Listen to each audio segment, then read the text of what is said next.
attitude of gratitude seems to fit really well with Thanksgiving. And I have spent a fair amount of time thinking about gratitude and have had an experience within my work that has been so profound for me and the people whose I have shared the story with that I want to share the story with you too.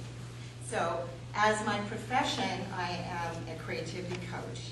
And one of the things that I've developed is a process called the Sacred Notebook. And this is one of my sacred notebooks, and this one just happens to be one that has pictures in it and quotes that mean a lot to me. But I have a class that I teach in which I furnish the students a very small book that is very thin. It has about 26 pages in it. And I walk them through a process of finding things that they're grateful for in their lives, finding things that they love and cherish, and putting those and recording them within the notebook. And I encourage them by showing them the years of notebooks that I've created myself in developing that, using it as a practice themselves. And so I have a story about Rebecca, who was in one of my classes, and she particularly enjoyed filling out her sacred notebook. So I show people how to get quotes from various places, how to create rubbings and pictures, pull things from magazines, and I show them various art techniques. But Rebecca in particularly fell for the process herself and chose the topic of gratitude, even though some of the other people chose a lot of other topics. So Rebecca left the class, and the workshop's only 4 hours, so there's not a whole lot you can do in 4 hours. But Rebecca worked on her notebook all month of the following the workshop.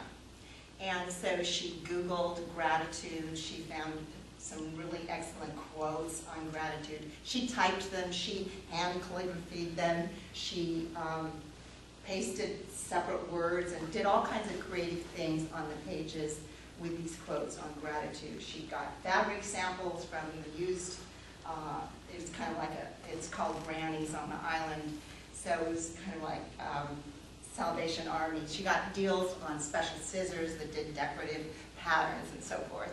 And she created a whole book, 26 pages on gratitude. Lovely pictures that meant a lot to her, quotes that meant a lot to her. And when she finished it, she took it to her choral group. She's a threshold singer. I don't know if you've ever heard of that group, but they go into people's homes, hospice, and so forth, and sing to them and sing them over the threshold into their next life. So she showed her sacred notebook to her group and was full of pride, full of happiness, and full of gratitude for the experience that she had. And so people in the group got a little excited, and they said, hey, maybe I want to do it too. And I think a couple of them did start their own gratitude book. But the story continues in which Rebecca had just finished a month of spending she was in an attitude of gratitude for 1 full month, gathering the quotes, creating the pictures, and loving her book into existence. Well, it turned out her mother, who'd been sick for some time and lived back east, ended up passing away. So Rebecca hopped a plane and she went to the memorial service. On the plane, she realized she was going to have to get up in front of a lot of people and talk about her mother. Well, the trick was she and her mother were not very close. In fact, they weren't very close at all. And to be polite about it, it's just like they were about as far from each other in character and beliefs and lifestyle as any two mother and daughter could possibly be. So Rebecca is a good person. She wanted to honor her mother, and she was sitting there on the plane thinking, what can I do? What can I say? I'm the only daughter. I'm going to have to get up at my mother's memorial service and talk about her. And I want to be respectful, and I want to be kind. And I can't think of anything good. I mean, that's how she was on the plane at first. And then she realized that she'd spent 1 month thinking about gratitude and studying gratitude and living gratitude and applying gratitude to her own life. So as she sat on the plane and they got closer and closer to her hometown, where she would be getting up and talking, she realized that there were things she could be grateful for her mother. So, when she got up, probably a lot like this, she said, "I'm very grateful for my mother. She always gave us warm dinners every night. She was home every day I got home from school. I am grateful for my mother. She always kept our clothes clean. I had good shoes, warm coats. She was always there when I got out of class. She took me to my piano lessons. She encouraged me to study. She made sure I did my homework.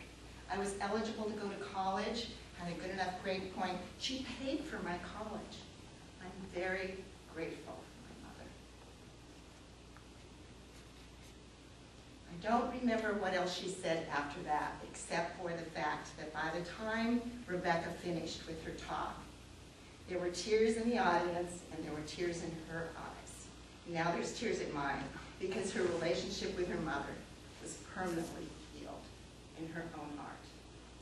So I would like to suggest to you the power of gratitude. And I always cry when I tell this story. And you don't have to do a book like I am or like she did. But remember gratitude. Remember to be grateful.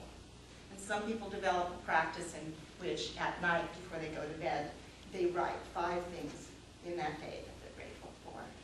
But it can transform your life. I've seen it happen over and over. And Rebecca's just one of those people. So I thank you very much for listening to me and sharing this moment with you.